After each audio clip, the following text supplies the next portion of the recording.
बिस्मिल्लाहिर्रहमानिर्रहीम। अस्सलाम वालेकुम स्टूडेंट्स, कैसे हो भाई? ठीक हो? अच्छा भाई, जल्दी से मैं आपको बात बताता चलूं। ये छोटे छोटे से कंसर्न आ रहे थे कि सर शॉर्ट क्वेश्चन हम कैसे अटेम्प्ट करें। हम शॉर्ट क्वेश्चन अटेम्प्ट करते हैं तो हमारे 2 मार्क्स नहीं आते, 1 नंबर आता है। तो हम किस तरह से इसमें 2 मार्क्स अटेन कर सकते हैं?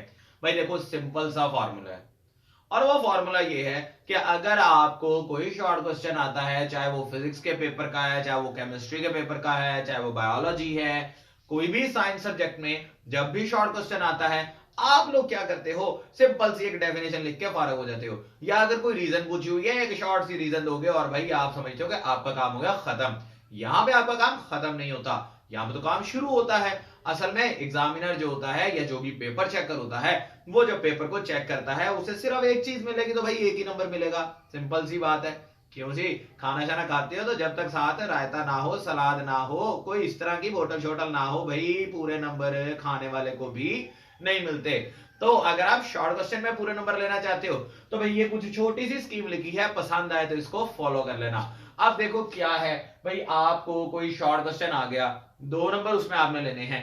1 नंबर तो आप कैसे ले लोगे? डेफिनेशन लिख के या रीजन लिख के। और कोशिश ये होनी चाहिए कि डेफिनेशन बुक की वर्डिंग की हो, या रीजन भी जो आप दे रहे हैं उसमें बुक की वर्डिंग का यूज होना बहुत जरूरी है। ओके, तो देखिए जी, आप शॉर्ट क्वेश्चन आप अटेम्प्ट करेंगे तो याद रखिएगा, आपने अगर कोई डेफिनेशन लिख दी है तो भाई उसके साथ कोई ना कोई एग्जांपल हो सकती है, कोई ना कोई यूनिट होगा उसका, या सिंबल होगा अगर यूनिट है तो, कोई स्कीमेटिक डायग्राम हो सकती है, कुछ ग्राफ उस टॉपिक का हो सकता है। अगर यूनिट है तो उसकी डायमेंशंस हो सकती हैं, या कोई रीजन हो सकती है। भाई अगेन वही बात, कोई साइंटिफिकली है तो उसमें कोई फॉर्मूला हो सकता है, कोई रिलेशन हो सकता है, कोई इक्वेशन हो सकती है। ये सारी बातें क्यों भूल जाते हो?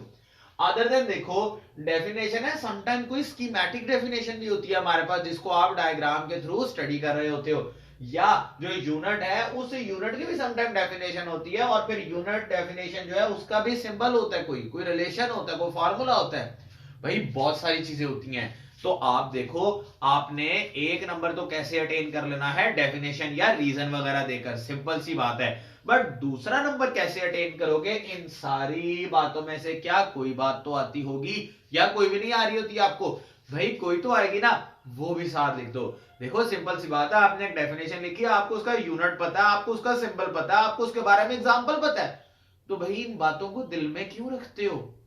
इनको ओपन करके पेपर में लिख के एग्जामिनर को दो। एग्जामिनर को शो कराओ कि मुझे ये सब पता है। ये सब कैसे बताओगे? इनके भी हेडिंग्स दे दो।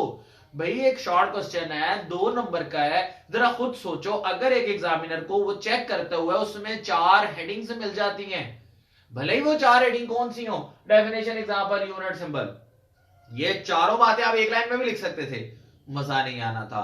लेकिन यही चारों बातें अगर आप 4 हेडिंग्स दे के बाकायदा लिखते हो तो ऐसे शॉर्ट क्वेश्चन में 2 नंबर ना मिले ये मुमकिन नहीं है। लाजमी 2 नंबर मिल जाएंगे आपको। तो कोशिश करनी है भाई जी, आज से आज सबने कि शॉर्ट क्वेश्चन यू अटेम्प्ट करो। ऑलराइट, मतलब डेफिनेशन लिख ली, एग्जांपल उसके साथ दो कोई ना कोई, और इन सारी बातों में से ना कुछ लाजमी फिट हो रहा होता है। तो आज से एक बात अपने पल्ले बांध लो कि जब भी शॉर्ट क्वेश्चन अटेम्प्ट करना है उसमें 3 या 4 हेडिंग्स हम इस तरह की बना दें, और फिर पेपर अटेम्प्ट करें। और फिर भी अगर आपके शॉर्ट क्वेश्चन में मार्क्स कट जाए तो भाई मुझसे पूछ लेना, नहीं कटेंगे, आई एम फॉर श्योर। ठीक है, तो ये तरीका आपको सही लगा शॉर्ट क्वेश्चन करने का? भाई यूं कर लेना। ओके, अल्लाह हाफिज, टाटा, बाय बाय।